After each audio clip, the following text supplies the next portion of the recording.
Rolling Tin Fist. Hello, man. Today I want to talk about an article I came across on NPR's site in their All Tech Considered column. Title being He's Brilliant, She's Lovely, Teaching Computers to Be Less Sexist by Byrd, Pinkerton.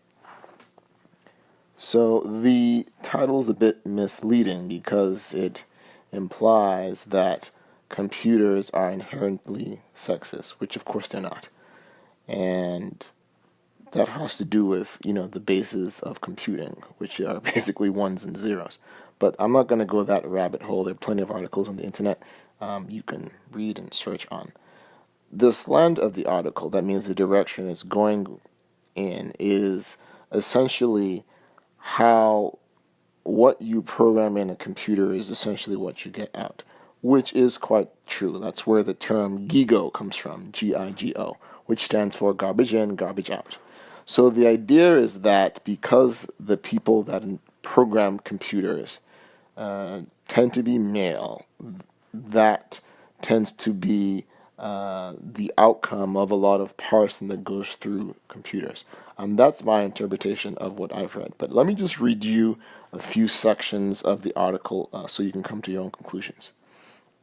So it starts off by writing, computer programs often reflect the biases of their very human creators. That's been well established, and there's a hyperlink. And I'll also, by the way, put a link in the description. Okay? And I'm going to skip down a bit. It talks about, and I quote, essentially, word embeddings are algorithms that translate the relationships between words into numbers so a computer can work with them. You can grab a word embedding dictionary that someone else has built and plug it into some bigger program that you are writing. So the idea of that is how people or organizations, more accurately, use computers to help them filter through data systems. For example, if you're an HR department of a company, you might use such word embeddings to go through resumes at a particular location to determine which ones you should filter in and which ones you should filter out. So let me keep reading. For example, let's say you work with a big tech company and you're trying to hire a new employee. You're getting thousands of resumes a day. So being a little tech savvy, you write a little program that searches through these resumes for the term computer programmer. A traditional search would just turn up any article that has that exact phrase. But a word embedding program knows that the phrase computer programmer is related to terms like JavaScript, coding, bootcamp, and artificial intelligence. And the idea is, again, it goes through these resumes without having to go much into depth to at least get you a subset of resumes you're likely to look through as a HR department because of these buzzwords.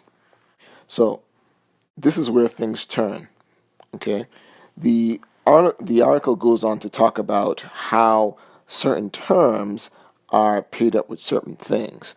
For example, depending on who is doing the word pairing or who has developed the algorithm for that pairing, they may come up with things like he is correlated to being brilliant versus she, the pronoun being correlated to lovely, and computer programmer being attributed to such terms that are more male and not female.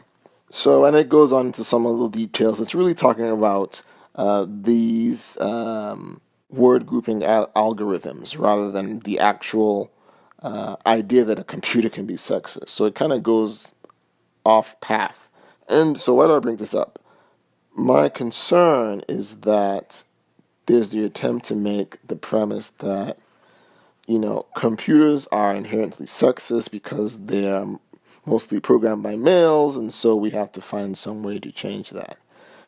And this kind of dovetails into what I would say is a renaissance of trying to get females coding into the tech space and particularly application development. Now, I've worked in the IT world for well over 3 decades.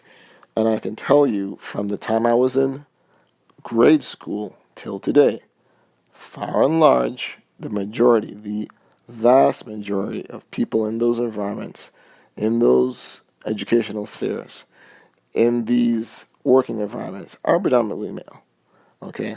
And again, there are articles upon articles and upon research, and more specifically, a lot of MGTOW content that talks about why that is, okay? Because of the choices men and women make in terms of what type of studies and occupations they will pursue vis-a-vis the amount of work it takes to be successful at them and the sacrifices you have to make given the opportunity cost of doing something else. So it's not a shocker to find men, and not only men, but certain types of men in these type of occupations. And even when there are women in these occupations, let's take specifically JavaScript development or database development, okay? It's a different type of woman in there. And from personal experience, it is not the type of woman, for example, that you may find doing magazine covers for Victoria's Secrets, okay? And that's stuff, again, you can do research on. It's really about the choices certain women make that aren't in these computer science occupations versus the ones that do take these paths. You know, there are different things about these women, and it's clear if you either work in these environments or if you even follow the research into women who are successful in the application development subgroup of information technology. There's definitely a composite of the type of women, even as few as they are, that are in those roles. And the same goes true for the men in these particular roles. Now, coming back to the article, the concern is that because of the way the metadata, which is basically data about data, are programmed into computer systems, that they essentially are looking to eliminate these biases. And computing doesn't really work that way. At the end of the day, like I said earlier, it's about garbage in and garbage out. Okay, so you can program a computer to do anything. You can program a computer to be MGTOW. You can program a computer to be a social justice warrior. The computer will program to do whatever you have it do. But computers, in and of themselves, are not inherently sexist. So that's that. Anyway, I will put the link in the description, and I know I did a little bit of rambling on this, but please let me know your thoughts on this in the comments below.